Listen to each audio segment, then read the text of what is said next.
This is the brand new Seat Ibiza, and the Ibiza line, is that how you say Ibiza? Ibiza? Let me know in the comments below. But what I was going to say was the Ibiza lineup is actually Seat's best-selling car.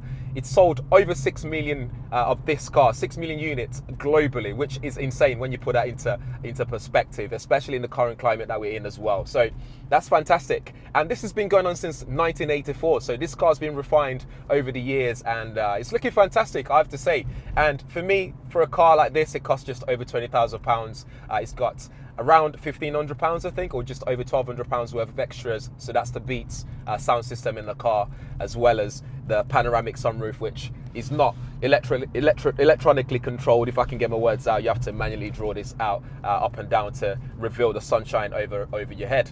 And this is a manual gearbox as well, which I haven't driven in a long time, so it kind of felt weird at first shifting gears. I'm used to, automatic gearbox, and even the start-stop as well. Oh, speed camera.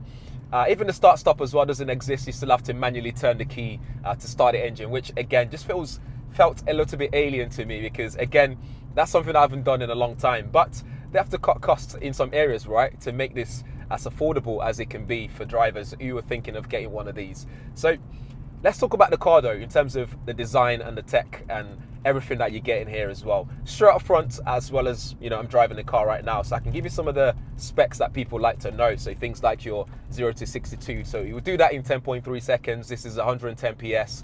It's 1 litre TSI, which it's not the fastest out there. It's got 200 Newton meters of maximum torque in here as well. Again, not the biggest amount, but again, this kind of car and the target audience, they don't concern themselves with that kind of stuff at all, which is fine. You don't have to worry about speed and being able to handle the road and all that stuff, but it still handles quite well. It still holds its own, which is nice. This is the FR Sport version, so you do get some things in there as standard, like the micro suede upholstery that's in here, which is really nice and comfortable. You got leather steering wheel. You got the vents here, which illuminates as well with the red sort of hints around it, red detailing all around it, which looks pretty cool. I think the car itself feels premium. It looks really nice. You got a big display, which you can get up to 9-inch display depending on which version of this car you go for. And this display is slightly raised up as well. And the reason for that is so that it's easy to reach for the driver. You don't have to worry about taking your eyes off the road while you try to operate this. So it's nice and easy to touch and stuff. And it's somewhat responsive. It's not the most responsive I've tried in a car. You're swiping across, there's a bit of a lag here and there, but it's easy. What's really good though is it's easy to find your menu options. So if you're trying to get into settings and all that stuff, it's easy to find those, easy to operate the sound system. It's got Apple CarPlay, which is wireless as well. You got Android Auto, which is all you can ask for. So if you're getting this for your first car, for example, like I was saying earlier, you got all this latest technology and lots of standard equipment in here that you don't get in the car that's in this price bracket. With this, you get lane assist, you got front assist as well in terms of safety and stuff like that. So it's more than enough that you need. It doesn't have reverse parking camera, for example, which I'm used to. It doesn't have head-up display on there. So, but you do get digital instrument cluster here, so you can change different views as well depending on your style of driving or the mode or what you're currently doing. So you can have it in like full screen display. You can switch what's actually displayed in the center area, which is pretty neat. So that's sort of stuff that's pretty much standard these days, I feel. In terms of design though, when we look outside of this car, I love the color, this sort of like red color, which looks really nice. It looks nice and bold. You got LED lights on the front, you got LED lights on the back as well. You got nice creases all around the car, both on the side and the bonnet as well. I like how the lines just meet the headlights on the front, and then when you go towards the back, it kind of stops halfway, and then the back has its own line that sort of meets themselves halfway, which is pretty cool. The bonnet has nice creases as well for aerodynamics and stuff. But in terms of design, as far as design goes, it's nice and subtle. It's something that's familiar. So if you're someone who's looking to upgrade your car, for example, to one of these from a previous version, it's very, very similar. It's very familiar to the eyes. So if you see one of these on the road, you're not going to be jarred by the fact that what's this, or is this a new car as such. It's kind of subtle changes, which I quite like. And over the years, it's been like that. They haven't done anything that's quite jarring. They've just nicely upgraded over the time to give you a nice design. You've got plenty of boot space as well. I think it's around 355 litres of boot space, which nearly fits me in there, but I reckon you'd be able to get your travel luggage in there. You'd be able to get your shopping in there easily with no issues at all. So that's no problem there at all. Again, for the passengers at the back, you got plenty of space as well. Even for me as a driver, sit in this position I'm sitting in right now, you get plenty of space as well. This manual gearbox, the gear shifting is nice and smooth. Driving experience is nice and smooth as well. The suspension is not too stiff. Although you can change different drive modes on here, so you can go from like eco mode to normal to sport and individual as well. So in the individual settings, you can change things like your steering and change your steering to, you know, to make it more sporty and stiffer. So when you're driving, it's got more precision to it, which is pretty cool. I'm just gonna turn around in this housing estate. I've just kind of just drove as I went along and wasn't really following any particular route, but I just wanted to see what it feels like in terms of if I was to get one of these as a run around, or, you know, city driving, commuting and all that stuff. How does it feel? You know, steering wheel feels comfortable. It's not too tasking on the good old arms driving around. Also, visibility is great in this car all around, so I can easily see through the back.